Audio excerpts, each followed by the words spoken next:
Imagine something like this. There is a product that generates money continuously, even though nothing physical is ever produced. No factories, no raw materials, no warehouses.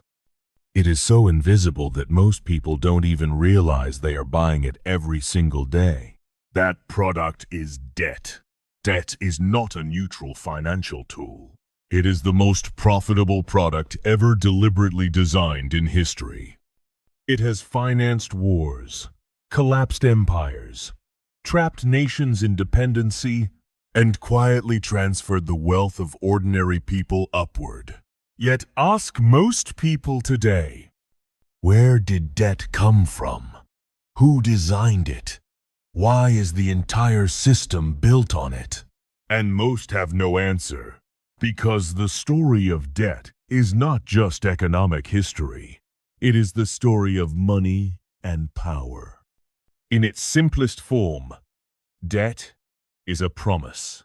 You take something today and agree to pay tomorrow. But hidden inside that promise is the real source of control: interest.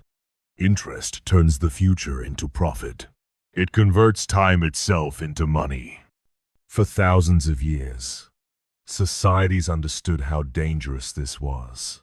In ancient Mesopotamia, debts were written on clay tablets, but rulers regularly wiped them clean. Why? Because when too many citizens were trapped by obligations, the system collapsed. Even in the Hebrew Bible, debt forgiveness was commanded every 50 years. The logic was simple: unchecked debt enslaves entire populations. But over centuries, elites learned not how to erase debt, but how to weaponize it. In medieval Europe, the Catholic Church officially banned interest. Yet merchants and bankers always found a way around it. Loans were disguised as trade agreements, hidden behind complex contracts. By the Renaissance, banking families like the Medici in Florence built empires not on land or armies, but on lending.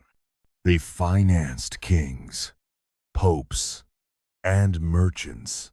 In return, they received not only money, but political leverage. Debt was no longer just a financial instrument. It had become the engine of power. The real turning point came in the 17th century. When the Dutch fought for independence from Spain, they raised money by selling government bonds to their own citizens.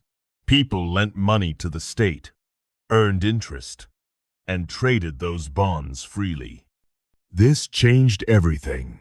War was no longer limited by the gold in a king's treasury.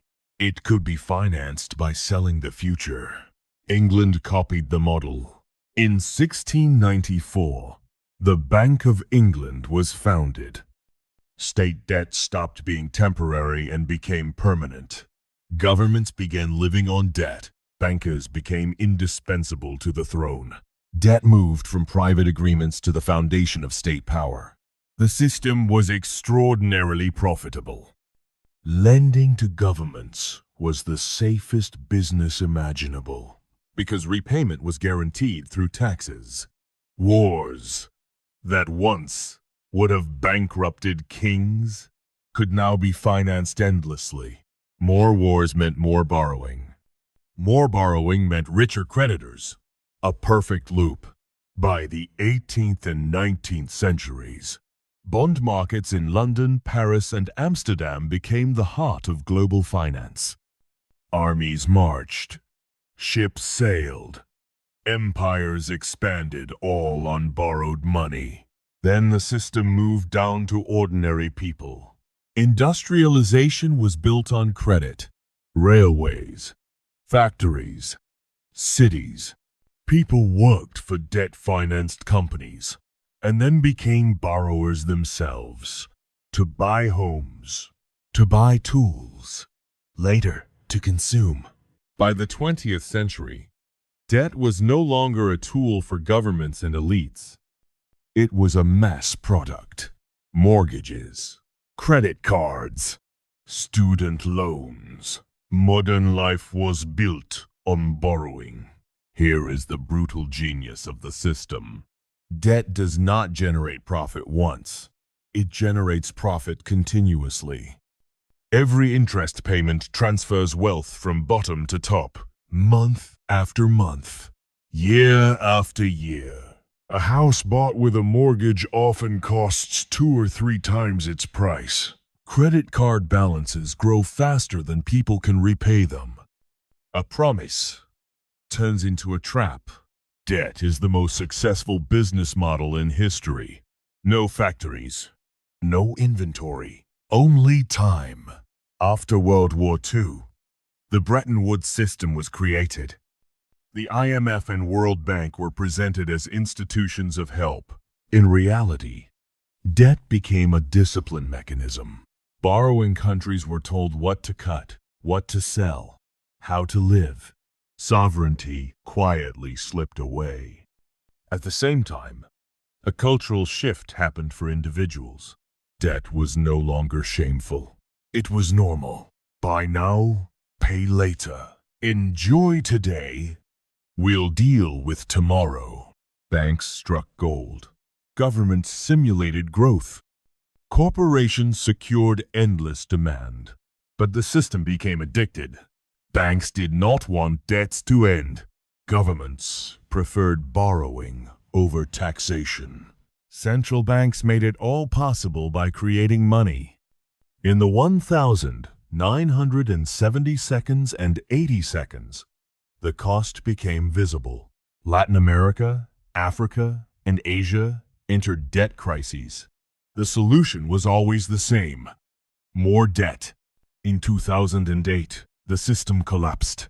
Banks were rescued. People paid the price. And then, even more debt.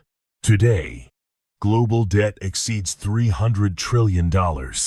Humanity has never owed so much. And we call this growth. Debt is not just money. It is a market, an industry, a mechanism of power. Every interest payment widens inequality. Those with assets borrow cheaply and grow richer. Those without assets borrow expensively and stay trapped. Debt locks class divisions in place. Now, central bank digital currencies are being discussed. Programmable money, automated penalties, algorithmic interest. Efficient? Yes. But history teaches one thing clearly. Efficiency for the creditor means less freedom for the debtor. The conclusion is simple. Debt is not neutral. It is not natural. And it is not inevitable.